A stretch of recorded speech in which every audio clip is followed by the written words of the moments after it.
Well, today we have a new Cyberbrick.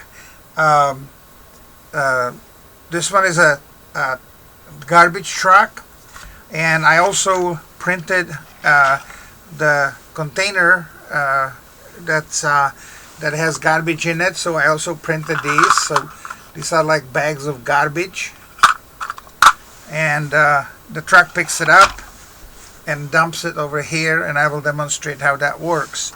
So first of all, I'm going to flip the switch downwards on the truck itself, and then I'll flip the switch on the remote. And the reason you do that is because that's the order you want to do it in. Anyway, here it goes.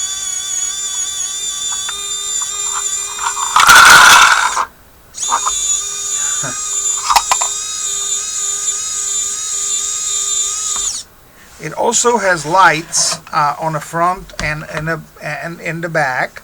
So right now it was stationary, so it's blinking. I'm going to go ahead and dump these from the truck. I'm going to put these lights blinking. There we go. And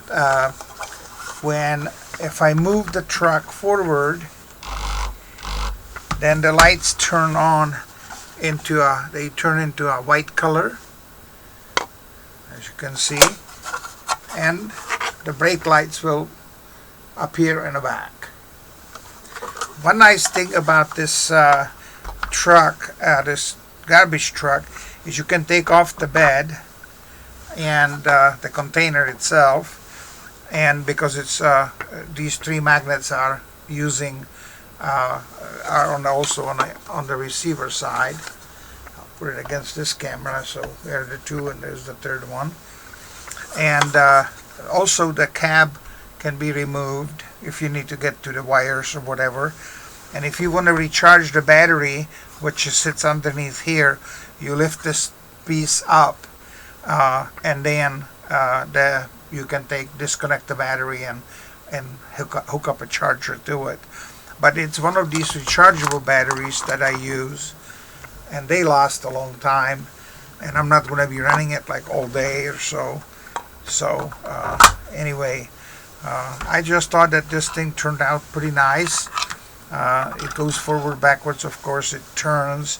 The front wheels have a turn on it, and so it was pain in the hiney, just like the bulldozer. Until I found a configurable file that somebody configured, and I was able to sync it and upload it to the truck's memory, as well as into the sender, which is the transmitter, which is the remote control. Anyway, one nice thing you can do is, if you want, is to reprogram the remote. You can just remove this door, this cover, and as you can see now, you have access to the USB port. And the way I did that is I cut this. There was a piece that went all the way across, and I just trimmed it with my cutters. And then this door snaps in again. It's held in by a magnet, and you can just snap it in, and there it is. Works like a charm. Well, I hope you like it. Give me thumbs up. It's my last year's. There we go. There's the thumbs I need. It's probably the last year, last print for this last year, for this 2025. I wish you Merry Christmas and Happy New Year, as well as wishes of health, because if you don't have health, you don't have anything. And then you have a fantastic day.